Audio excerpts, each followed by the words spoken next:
Hello and welcome to a video of me very quickly going through a time lapse of me playing Argentina in Victoria 3. Although you knew that because you looked at the title, I assume. Anyway, oh my god, why is it's always so fast? I think I'm going to need to maybe not do 50-year chunks or whatever.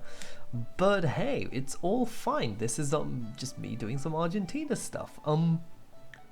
Yeah, so early strategy is well, just colonize and try and grab up the minor nations around you, specifically Paraguay, which that doesn't go well. Uruguay, which does Uruguay, that does go well, and Chile, which goes well. And then I get hit by a big wall that is Peru, Bolivia. The alliance between Peru, Bolivia, and Brazil. Anyway, yeah, so lots of fun stuff. Grabbed some early techs, went for stock exchange, basically anything for mappy or minting or pretty much anything that'll quickly get my economy up and running. So technologies that are related to mining and getting to iron tools and everything. And yeah, just working to liberalize, going for a very standard bit of gameplay for once.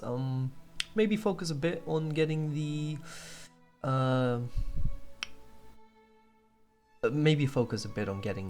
what do you call them, armed forces a bit more powerful than usual, but nothing major there. Also, I do realize now that I haven't been close enough to my microphone, so let's fix that. Let's go. Yeah, no, it's great. It's great. This is just simple. Go to war, grab up some countries, and then make sure those countries are very happy and ready to be annexed.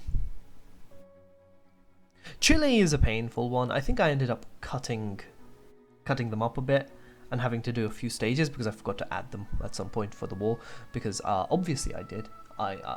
This wouldn't be a me playing Victoria 3 if I didn't mess up some of my early strategies and steps. Oh yeah, that's wonderfully fun. And yeah, just going for the standard stuff, just trying to get technologies and schooling. I did want to go fully liberalized, so I wanted to go and try and get the intelligentsia as powerful as possible, and then go for the trade unions. I'll see how that went in the next half. So this is around the first 50 or so years of the game, basically just up until the 1880s, should I say. And yeah, it's just a lot of me trying to figure stuff out, trying to get people to go and mine iron in that state and everything like that, which is actually a pain and suffering. And I get there eventually. It does take a while. There's no real point really to getting that state to actually produce iron, is what I found. Your best bet is just to conquer Chile's capital, and then yeah, obviously the war goes pretty well. Since Brazil doesn't get involved, since Peru, Bolivia doesn't get involved, it's very easy to do the early conquests. Maybe if I were focusing more on conquests and expansion to maybe get more pops of certain types, I might vassalize, tributize, I don't know, some other countries around. We'll see. But yeah, no, it's just pretty standard stuff. Me just sitting on the edge of revolution all the time. Very fun. They wanted landed voting. Well, who am I to deny? Who am I to deny the armed forces landed voting? Which was quite lucky. I think I got a fairly I just got a democratic or whatever it was leader for the armed forces, and that just helped everything along so much. But yeah, at least in this game I did make a few mistakes naturally, and I very much underestimate the value of what's it called? No, the thing. Chemical plants and stuff. Yes, being able to just manufacture fertilizer, since I always feel like it's a better idea to just go for farms, so you can have that extra meat, so you can produce all that other stuff. But if you have the sulfur, which of course as Argentina you do, and the iron and everything else, you may as well just make the fertilizer. It's just do it. And yeah, no, I just went for a very weird agrarianish style thing. Obviously getting poor laws is pretty helpful, stops people from completely starving to death, which is always nice. But yeah, this is just me slowly trying to get the average quality of life up as high as possible, since standard of living is really important for a whole lot of things, and just keeping people happy. But yeah, like it's weird. Won't talk too much about later game, but for now, yeah, it's just me building iron mines, building up construction sectors, building up iron mines, trying to keep my positive. I don't want a death spiral like I did last game in in Ethiopia. No, that would be a horrifically terrible idea. Just I think also why I was a bit more afraid to just go to war more and build up my military a bit more. Since I'm just thinking about it now, maybe if I had focused a bit more, I could have. I had a very bad war against Brazil, shall we say, at some point. Maybe, I think. But yeah, no, we're kind of getting there. We're a bit of the ways through the video. I can't remember exactly how long this bit is, but well, I'll find out, won't I? Maybe I can get away with clicking this. Yeah, there we are. Oh, yeah, no, we're just over 20 minutes, so yeah, that's fine. Very nice. It's going well. Yay, revolution! Preserve tenant farming, because tenant farming matters to the landowners. Yeah, oh god, I hate the landowners. Yeah.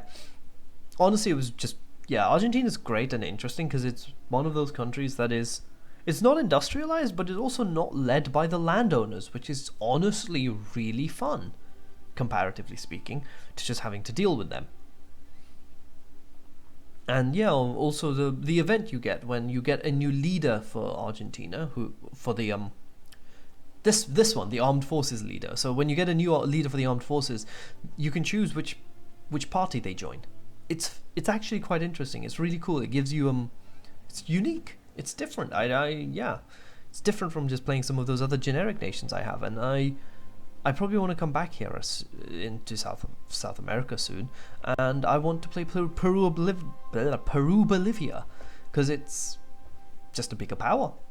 It's just a lot less effort. So this is the war that went fantastic. This was actually a great war because Peru, Bolivia, and Brazil, and we were working together, and we were actually not nowhere near capitulation or anything. And then Peru, Bolivia just decided, no. We're not gonna, once and for all defeat our giant nemesis, which is Brazil, and we win this everything to do with this. No, we're not gonna do that. This was also how I lost Paraguay. I believe this was me trying to decrease their autonomy, and then Brazil gets involved, and so Peru, Bolivia gets involved because we had an alliance. And then Peru, Bolivia just peace out. There you go. There you go. Bye, Peru, Bolivia. Now I just had to capitulate to Brazil, preferably without losing my entire. Yeah. I'm just gonna I'm just gonna ignore the fact that there is one of the states of America in the middle that has a Mexican enclave. Exclave? I can't remember. It's enclave. The map goes very wild and very weird, and naturally, obviously, the most interesting stuff happens when I'm just zoomed in the entire game on Argentina doing basically nothing but existing as Argentina. Honestly, yeah, no, I could have worked on allying like America and then some other greater powers. Maybe Britain. I should have got more involved with them, to be fair, and they would have helped me beat up Brazil a lot more reliably than Peru, Bolivia. Yeah, but it's fine. It could be worse, but it's fine.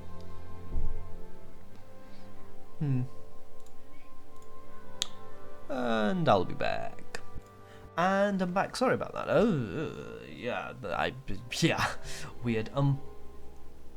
So where was I? Yes, this was me doing canneries. Yeah, food was a weird one. The food industries eventually do become decent and stuff, but I will use some weird strategies, and eventually I think I do just give up because the game just starts lagging so badly. Basically, anytime the second half of this video is gonna be me just suffering, basically. Just suffering. But hey, this is me going to war with Venezuela? No? Yes? Someone in South America. Ecuador. But I think I underestimated fully, and also didn't have enough of a navy, so my classic blunder of forgetting to build navies. while I was waiting for my non-aggression pact or whatever with Chile to end, so I can finish annexing / just swallowing them up in a bit. But yeah, no, I definitely make a few faux pas. I definitely make a few mistakes. But it's all good. Hopefully, you would think. Yeah, so this is me just working to cripple the power of the landowners just further, to enact laws like census suffrage. So yeah, nothing happens. Like, we definitely don't actually fall into a civil war this time, which is nice. No civil wars is normally good, which means I'm normally in a good spot. And yeah, building lots of stuff, making sure everything's automated, trying to get all those journal entries done as soon as possible. Since yeah, sooner you do them, the better. And yep, obviously want to get railways, want to get my infrastructure up, and transport is great and important and useful.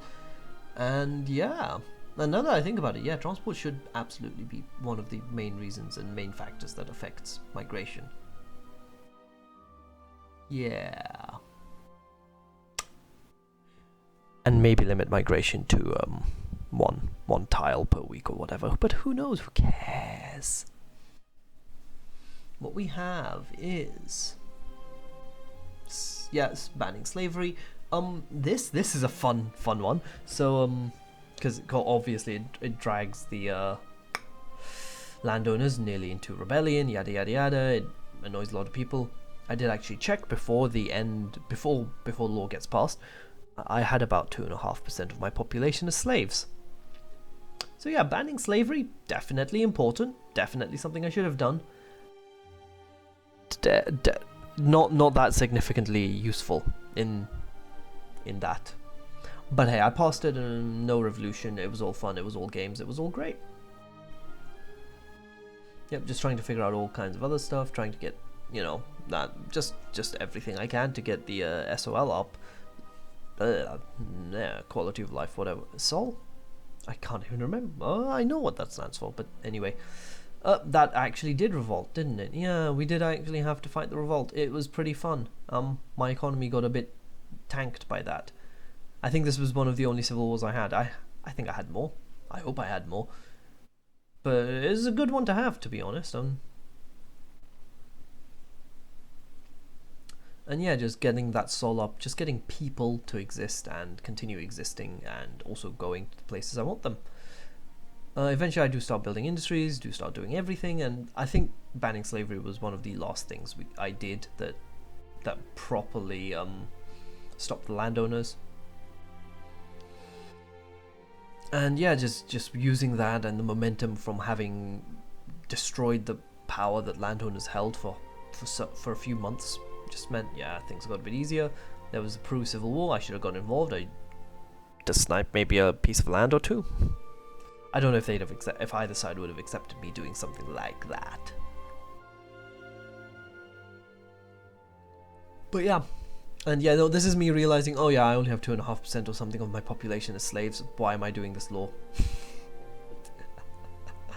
And then yeah, just me continuing, me actually grabbing Chile, hoping that Brazil doesn't get involved. Brazil does not get involved, which is fantastic for me, and awful for Brazil, because grabbing Chile basically just means I can finish the in a few years I'll finish the journal entry for Conquest of the Desert, which gives us some nice stuff and lets me start just importing free migrants from Europe into Argentina to work in my factories and farms. And yeah, police force, yay, something I should have done a lot earlier, but I don't like it, taking the landowner police force, because, landowners, just making them more powerful is not always a great idea, even if it is a little bit damaging to the long term. And yep, there goes my bureaucracy, and then my bureaucracy returns, and then I immediately start using it all again. But yeah, no, this is when things start getting pretty good. Like, Sol has stayed pretty stable. It's still at around 8.9. Population is just gradually going up, and you can see every few weeks, every month, every year or so, you get a few 100,000 more people, which is always good. that is more dependents and more people to work and pay tax and then work and give me the money so I can build more construction sectors. And speaking of, there's my war to... Did I puppet them? I feel like I puppeted them. I think my style this game was just puppet them all, which maybe isn't the best, but hey, it meant I could wait until I had, better cultural laws so that I didn't have to worry as much. I actually don't think I finished the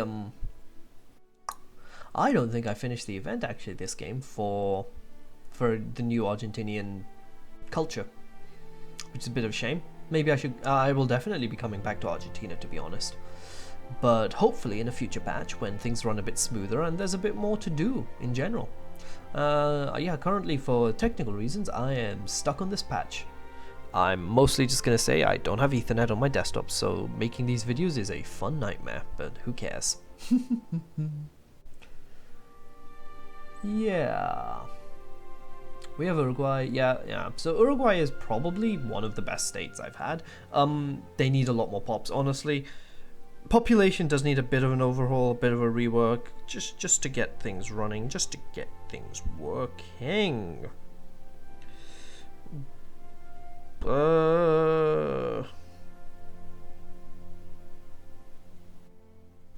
Yeah, no, that's all good. Yay, engines! Don't you just love it that you can use the exact same engines you produce in your engines factory for everything from cars to tanks to planes to power stations, even though it quite clearly states that the power stations are hydroelectric. Why do you need a Victoria 3? You make a lot of decisions that I understand and I appreciate. And honestly, for the sake of my performance, for the performance of my computer and the computer of everyone who has a potato, we appreciate that you did that. But please, please let us have some way of doing conversions and doing some efficiencies and some parallel computing in some way of goods values and stuff, so you can, or more parallel, I don't know, it's just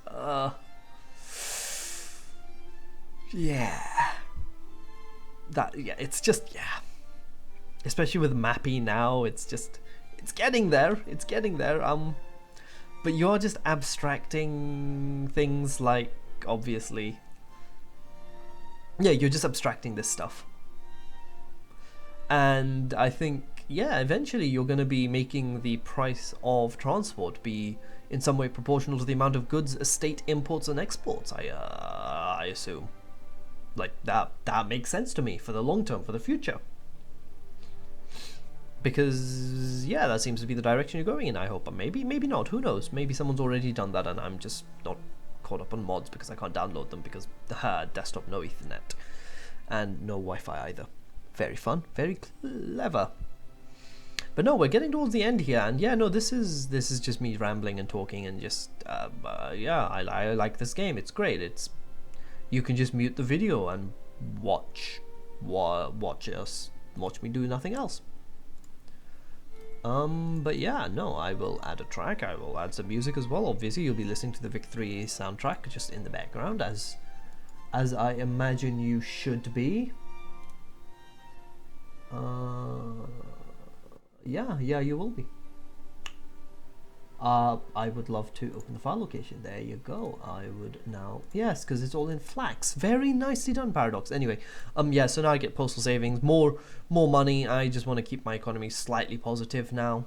Now it would have been safe enough for me to go a little into the negative, and I think I do go a lot into the negative. Never mind. Wow. Okay, impressive. Maybe not that negative. I think I realized that this was a terrible idea and scale back things a little tiny bit. Yeah. But eventually, things start running nicely, start functioning. Everything's a bit more stable. I have some better ideas now as to how to do pretty much anything that involves, so what do you call it, production thing subsidies. There you go. So yeah, my general rule has been subsidize military stuff always, and subsidize construction stuff is the two things I should follow from now on. Since as long as I subsidize those two factors, and anything those two factors rely on, I'm pretty much, the rest of the economy just kind of chugs along and exists. It kind of doesn't work so well when you're dealing with, when you're dealing with just everything else, but you know what? It's all good. It's all fine. It all exists and it all functions and runs. What are we doing? What are we running? No, yeah, this is me being like, I need bureaucracy. I need to construct more. I need to construct more than I can. And I think I built up every single logging camp at some point because I was just bored of having to deal with the fact that I have too many logging camps. I think the other issue I have now is hardwood is too cheap. Please Paradox, add more uses for hardwood. Maybe just make the hardwood a bit easier to use, because I don't want to build I don't want to be the world's manufacturer of every single table, chair and other piece of furniture that they might need. Maybe add furniture to the, I don't know, a few structures. Oh, I don't know actually. I assume maybe I'm wrong, but business owners might actually have increased goods consumption on their requirements for goods consumption, because I'm pretty sure every different class of citizen, every group of citizen has their own needs. So hopefully business owners like have higher needs for stuff like furniture and fabric to and wood and stuff to simulate the fact that they are running their own shops and businesses and all that stuff. And it does look like I'm getting very close to the end of the video, so obviously if anyone is mad enough to get to this point and of listening to me ramble about playing Victoria 3 and how much I enjoy the game and all that other good stuff, and just like chilling to the music behind me, thank you. It's well played. Yeah, I appreciate it. I'm not going to say anything else than that, and yeah, no, this is just now me. Yeah, it kind of just went from me talking about what I'm doing to talking about nothing in particular and everything in particular, and I don't know, that's all chill, but game looks fine. This is just me doing stuff and building and just going about my time, trying to balance everything and constantly trying to just pass laws, like just keep passing laws until you have no laws you want to pass. Like, yeah, and try and max out your institutions as soon as possible, to be honest. Maybe sooner than I had the money, so I should have, like at this stage, built another 2-3 admin centers, got myself stuff, and then, yeah, anyway, that's all done. Thank you for watching, and I'll see you all around.